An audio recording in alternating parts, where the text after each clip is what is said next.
pregação de hoje vem de Números, entre o deserto e a promessa. O livro de Números nos conduz por uma jornada intensa entre o Egito e a Terra Prometida. Não é apenas uma lista de tribos, números e acampamentos. É um espelho da alma humana em processo de transformação. Ali vemos o povo de Deus aprendendo a viver sob a direção divina, enfrentando a realidade dura do deserto e sendo convidado a escolher diariamente entre murmuração e confiança, medo e fé, rebeldia e obediência. Se quisermos entender nossos próprios desertos, espirituais, emocionais, financeiros, Números nos dá linguagem, exemplos e caminhos para atravessá-los com esperança. Logo no início, Números nos mostra uma comunidade organizada, contada, preparada. Deus não trabalha no improviso. Ele arruma o acampamento do seu povo, estabelece ordem, funções, responsabilidades e coloca a sua presença no centro por meio do tabernáculo. Essa imagem é crucial. A vida só se alinha quando Deus ocupa o centro. Em nossas casas, ministérios, decisões e projetos, quando Deus é apenas um detalhe na periferia, o caos cresce. Mas quando o Senhor é o ponto central, até o deserto se torna uma estrada possível. O que vemos em Números é um povo que aprende a se mover somente quando a nuvem de Deus se levanta e a descansar quando a nuvem repousa. A dependência não é fraqueza, é o caminho da segurança. A liderança de Moisés é outro eixo vital. Ele não é um herói perfeito, é um homem chamado, muitas vezes cansado, pressionado, mas fiel. Em Números, Moisés carrega o peso de guiar uma multidão que ora se entusiasma, ora desanima, ora adora, ora se rebela.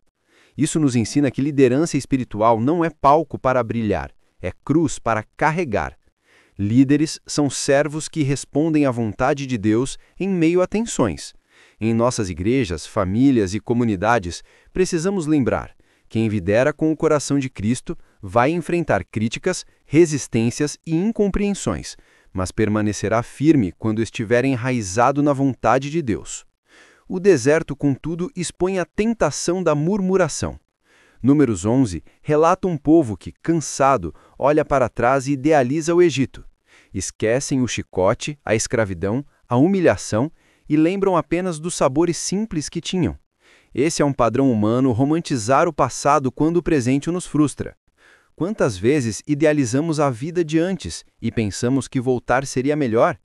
Murmurar é redefinir a realidade sem Deus no centro. É permitir que a memória se torne seletiva, apagando a dor e exaltando o conforto, mesmo que esse conforto estivesse atrelado à escravidão. A murmuração enfraquece a coragem, corrói a gratidão e abre portas para decisões precipitadas. Em contraste, a gratidão nos reposiciona. Quando lembramos da libertação, da intervenção de Deus, da mão firme que nos tirou de lugares de morte, recuperamos perspectiva e força para continuar. Em Números 13 e 14, encontramos a história dos espias. Que narrativa poderosa! Eles veem a terra prometida, reconhecem seus frutos, percebem sua abundância, mas 10 dos 12 voltam com um relatório do medo. Não negam que a terra é boa, mas concluem que o desafio é grande demais. Falam de gigantes, cidades fortificadas, impossibilidades. Josué e Caleb, porém, olham a mesma realidade com outra lente. Deus é maior, a promessa é real, e se o Senhor se agrada de nós, nos dará a terra.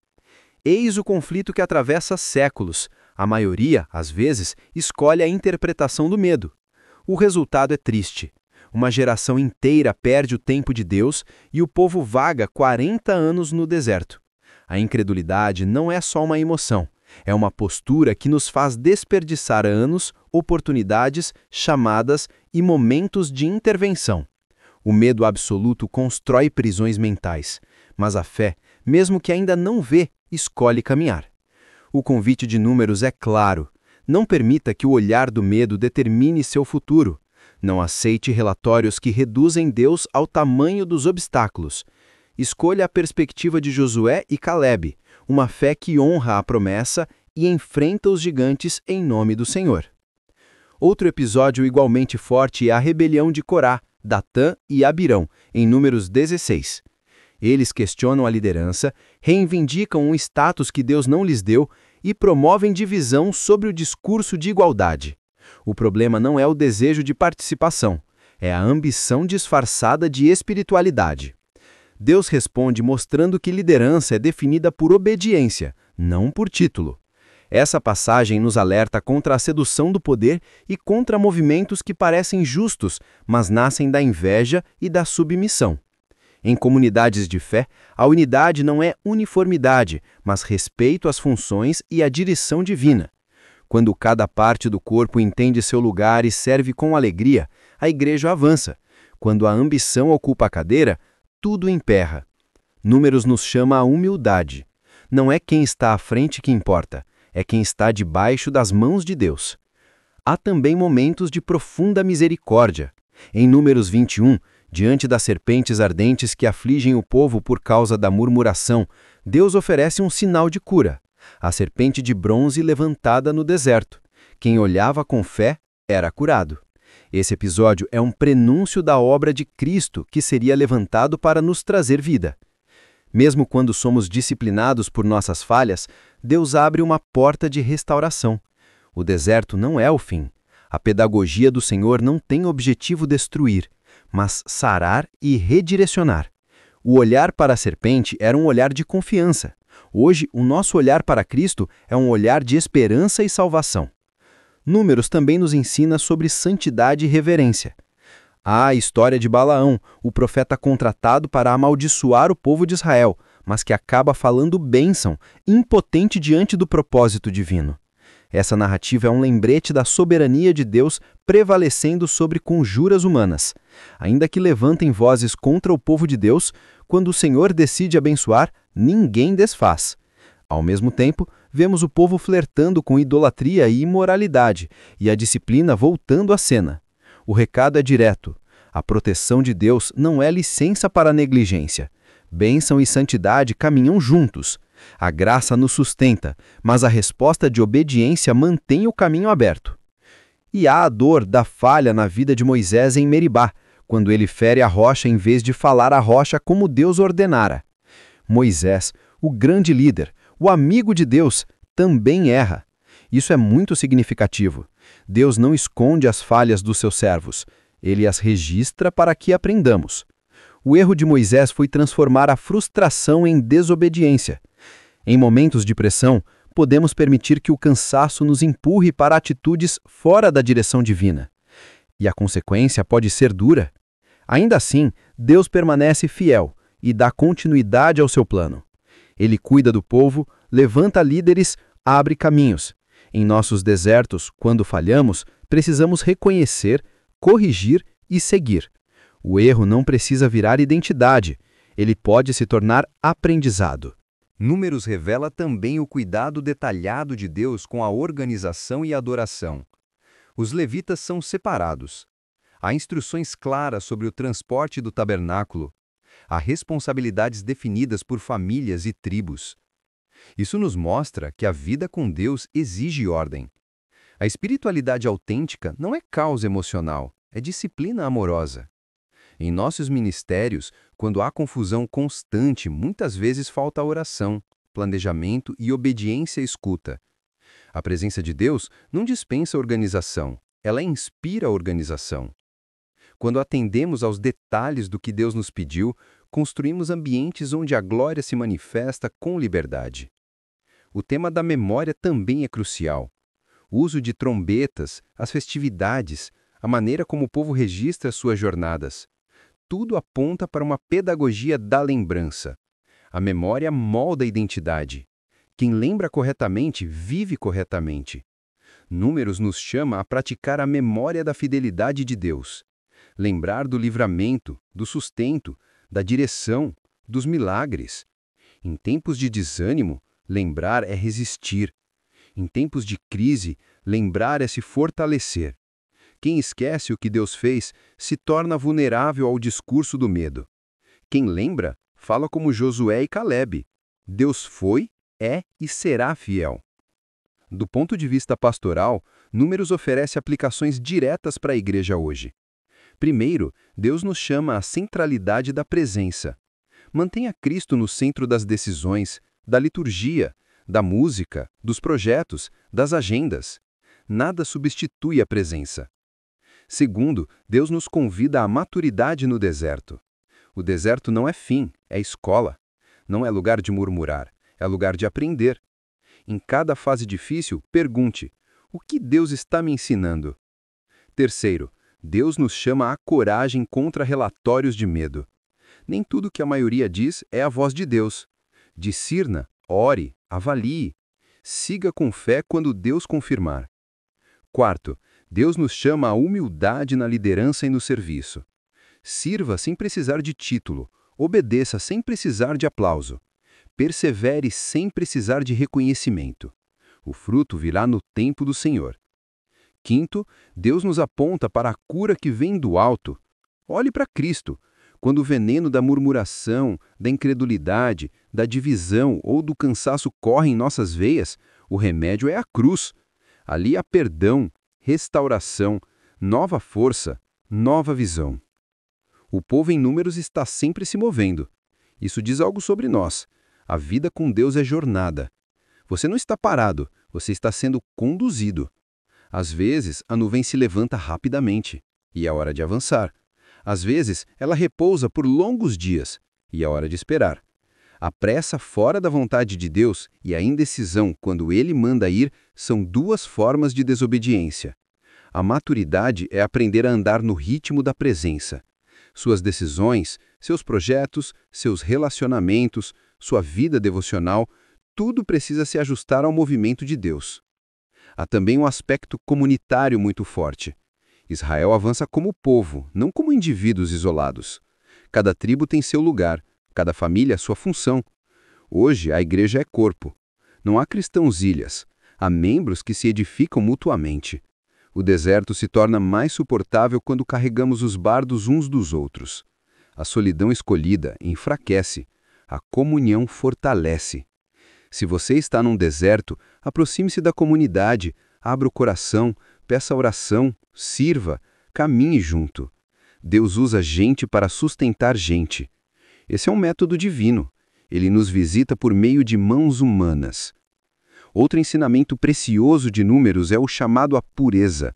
O povo é convidado a se separar de práticas que desagradam a Deus, a viver em santidade, a reconhecer que sua identidade é santa. A santidade não é isolamento sem propósito, é consagração com missão. Deus nos chama para sermos luz, e a luz brilha melhor quando não está misturada com trevas. Em nossos dias, há muitas vozes oferecendo atalhos, relativizando princípios, regando compromissos. Números nos convida a manter firme o compromisso com o Senhor, não por moralismo, mas por amor. Quando o amor governa, a santidade se torna prazer e não peso. Perceba também como Números revela a justiça e a graça de Deus, caminhando juntas. Quando há rebelião, Deus corrige. Quando há arrependimento, Deus restaura.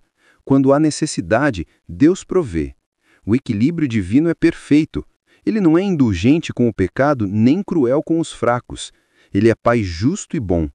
Em nossos desertos, precisamos aceitar sua disciplina e abraçar sua misericórdia. A disciplina nos devolve ao caminho. A misericórdia nos devolve a esperança. Juntas, elas nos formam. Tudo isso nos leva a uma pergunta final. Como viver entre o deserto e a promessa hoje? Primeiro, mantendo Cristo no centro. Comece seu dia buscando a presença. Tome decisões em oração. Ajuste agendas pela vontade de Deus. Segundo, escolhendo gratidão em vez de murmuração. Faça da gratidão uma prática diária. Nomeie os motivos de gratidão. A gratidão não nega a dor, mas ressignifica a vida. Terceiro, alimentando fé contra relatórios de medo. Consuma mais a palavra do que notícias. Escute mais o Espírito do que opiniões. Guarde sua mente das narrativas que reduzem Deus. Quarto, servindo com humildade. Ame sua igreja, sua família, seu trabalho. Faça bem feito o simples. A grandeza do reino passa pelo pequeno feito com amor. Quinto, olhando para Cristo como fonte de cura e direção. Em feridas, dúvidas, cansaços, Ele é suficiente. A cruz reorienta o coração e o espírito renova a força. Talvez hoje você esteja num Meribá, pressionado com vontade de bater na rocha. Respire, ouça, obedeça. Talvez você esteja diante de gigantes, ouvindo relatórios que dizem, não dá. Levante os olhos e diga, Deus é maior, Ele prometeu, Ele guiará. Talvez sinta a serpente do desânimo mordendo sua fé. Olhe para Cristo, o autor e consumador da fé. Talvez haja divisão tentando romper sua comunidade. Ore pela unidade, honre as funções, siga a direção de Deus. Talvez você tenha esquecido de contar suas jornadas. Pegue um papel e escreva. Onde Deus me conduziu? O que Ele me ensinou? Como Ele me sustentou? O livro de Números termina com um povo mais maduro, mais consciente da santidade de Deus e mais preparado para a promessa. O deserto não foi perda de tempo, foi ganho de identidade. Não despreze o seu deserto. Nele, Deus está agindo. Ele está te organizando por dentro, te ensinando a ouvir, te chamando a obedecer, te treinando para a terra da promessa. E quando a nuvem se levantar, mova-se com ela. Quando ela repousar, descanse sobre a sua sombra. O ritmo de Deus é o caminho seguro. Igreja Sem Fronteiras, sigamos juntos. Não deixemos que a murmuração roube nossa gratidão, nem que a incredulidade nos paralise. Sejamos como Josué e Caleb, gente que vê os gigantes, mas enxerga maior o Deus que prometeu. Gente que não volta ao Egito por saudade do sabor, mas segue rumo à promessa por amor ao Senhor.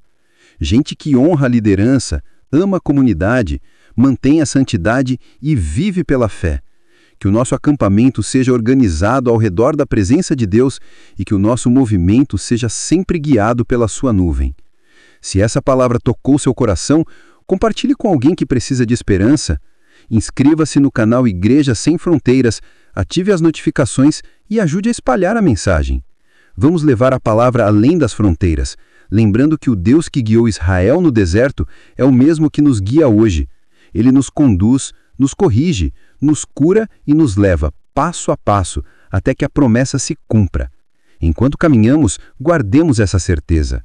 A fidelidade de Deus é maior que os nossos desertos, e a sua presença faz do caminho um lugar de milagre. Amém?